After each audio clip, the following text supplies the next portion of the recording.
அஸ்ஸலாமு அலைக்கும் வரஹ்மத்துல்லாஹி வபரகாத்துஹு. ஆஷுரா நோன்பு பிறை 9, 10 இவை சுருக்கமாகவும் தெளிவாகவும் பார்க்கலாம்.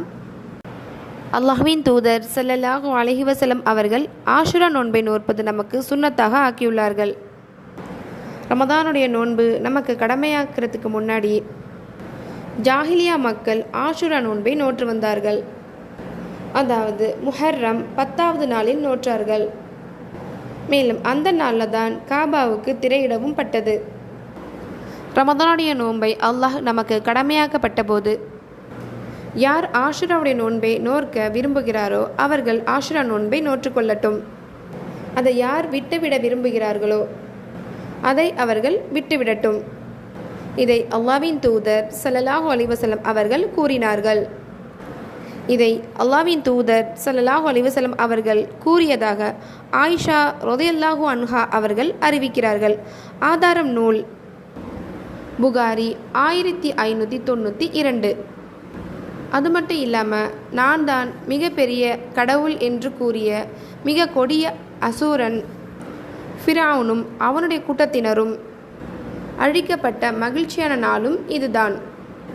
இதுக்காக அல்லாஹ்விற்கு நன்றி செலுத்துவதற்காக ஆயிஷா ரலியல்லாஹு அன்ஹா அவர்கள் நோன்பு நோற்றார்கள்.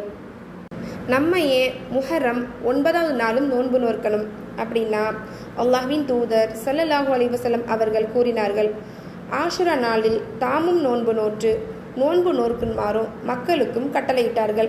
அப்போது மக்கள், அல்லாஹ்வின் தூதரே, இது யூதர்களும் கிறிஸ்தவர்களும் கண்ணியப்படுத்தும் நாளாயிற்று என்று கேட்டனர்.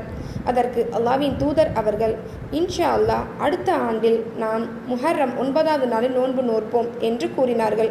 ஆனால் அடுத்த ஆண்டு வருவதற்குள் அல்லாஹ்வின் தூதர் ஸல்லல்லாஹு அலைஹி வஸல்லம் அவர்கள் இறைவனடி சேர்ந்தார்கள்.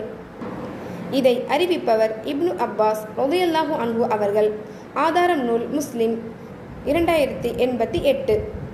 மேலும் ஆஷுரா நோன்பு என்பது அனைத்து சிறு பாவங்களுக்கும் இது பரிகாரம். ஒருவரிடத்தில் சிறு பாவங்கள் இருந்தால் அதற்கு இது பரிகாரமாக அமையும்.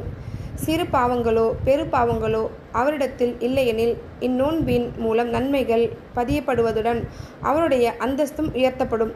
பெரும்பாவங்கள் நிகழ்ந்திருந்தால் அந்த பாவங்களின் இந்த நோன்பின் மூலம் குறைக்கப்படும். யூதர்கள் நாங்கள் மூசா அலைஹி வஸல்லம் அவர்களுக்கு நெருக்கமானவர்கள் என்று கூறியபோது உடனே அல்லாஹ்வின் தூதர் அவர்கள் கூறினார்கள், நபித்தோழர்களிடம் கூறினார்கள், அவர்களை விட மூசா அலைஹி வஸல்லம் அவர்களுக்கு நாமே நெருக்கமானவர்கள் என்றும் அல்லாஹ்வின் தூதர் அவர்கள் கூறினார்கள்.